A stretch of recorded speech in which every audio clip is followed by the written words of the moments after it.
दोस्तों इंडिया में सबसे बड़े पोचर का नाम था संसार चंद, जो टाइगर का पोचिंग करता था। और सबसे फेमस पोचर का नाम था वीरप्पन। ऑब्वियसली पोचिंग के साथ साथ उसके कुछ अलग से क्रिमिनल एक्टिविटीज भी थे, जिसके वजह से वो इतना फेमस बने। अब इन दोनों के पकड़े जाने के बाद गवर्नमेंट को ऐसा लगा कि पोचिंग इंडस्ट्री अब खत्म हो चुका है। अब जो इंडस्ट्री 10.5 मिलियन पे खड़ा है, तो वहां हर पैसाखोर चमन अगला वीरप्पन या फिर संसार बनना चाहता है। और तभी तो 2015 में biggest wild life crime investigation हुआ था आइवरी पोचिंग के लिए। आइवरी यानी हाथी के दांत। ये बिगेस्ट इसीलिए था क्योंकि इस रैकेट में 72 लोगों का नाम आया था और मोर देन 400 केजी आइवरी का रिकवरी हुआ था। तो आप समझ सकते हो कि कितने सारे मासूम हाथियों को मारा गया था। और इसी 2015 के केस के बेस पे एक सीरीज बनाया गया है पोचर, जो रिलीज हुआ है 23 फरवरी को। ये एक मलयालम सीरीज है जो आप हिंदी में भी देख सकते हो प्राइम वीडियो पे। IMDb ने 7.3 का रेटिंग दिया है, जिसे डायरेक्ट किया है रिची मेहता ने। अब सीरीज का बात करूँ तो ये टोटल 8 एपिसोड का सीरीज है, जहां पहले कुछ सीरीज थोड़ा स्लो है स्टोरी को बिल्डअप करने पे, मगर एपिसोड 6 से लेके 8 तक काफ़ी इंटेंस से भरा पड़ा है। इस सीरीज पे ज़्यादा आपको रिनाउंड फेस देखने नहीं मिलेंगे, मगर दिव्येंदु भट्टाचार्य जैसे एक्सपीरियंस एक्टर का एक्टिंग आपको ज़रूर देखने मिलेगा। अब आप पूछोगे कि why this series is a must watch. सबसे पहला कारण है स्टोरी टेलिंग। सीरीज का story telling back and fourth करके काफ़ी अच्छी तरह से दर्शाया गया है। डायरेक्शन भी काफ़ी अच्छा है और सबसे इंपॉर्टेंट सिनेमेटोग्राफी।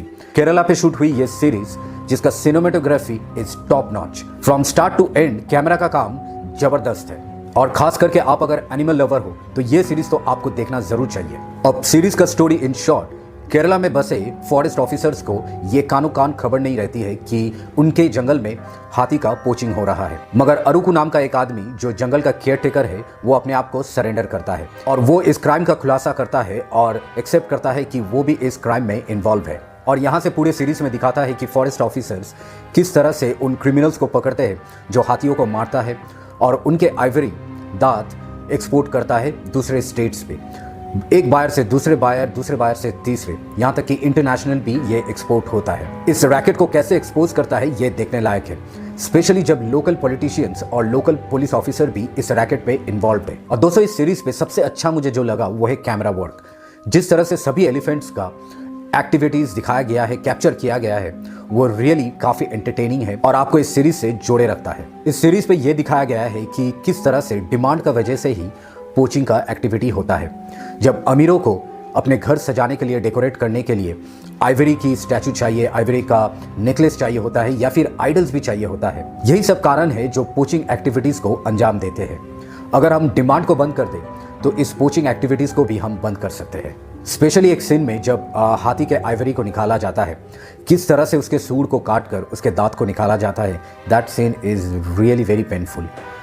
देखते वक्त आँख में आपके आंसू आ जाएंगे।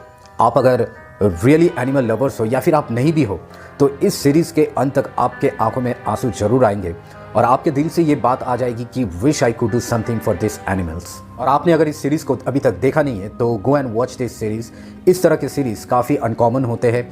एक्शन फिल्म, हॉरर फिल्म आपको कई सारे मिल जाएंगे, मगर इस तरह के सीरीज आपको एक आध बार ही देखने मिलेगा। तो so don't miss this series. और अगर आपने इस सीरीज को ऑलरेडी देख रखा है तो do let me know in comment box, आपको कैसा लगा, क्या अच्छा लगा, क्या खराब लगा, जरूर बताइए। तो दोस्तों आज का वीडियो यहीं तक है। वीडियो अच्छा लगा तो लाइक कीजिए, आप अपने दोस्तों के साथ शेयर भी कर सकते हो। और अगर आप इस चैनल पे नए हो तो डू सब्सक्राइब दिस चैनल, क्योंकि आपके सपोर्ट के बिना इस चैनल का ग्रोथ इज इम्पॉसिबल। अगर आपका इस वीडियो को लेकर कोई फीडबैक है then do let me know in comment box, I will be happy to go through those. जल्द मिलते हैं अगले वीडियो में, तब तक के लिए जय हिंद, जय भारत।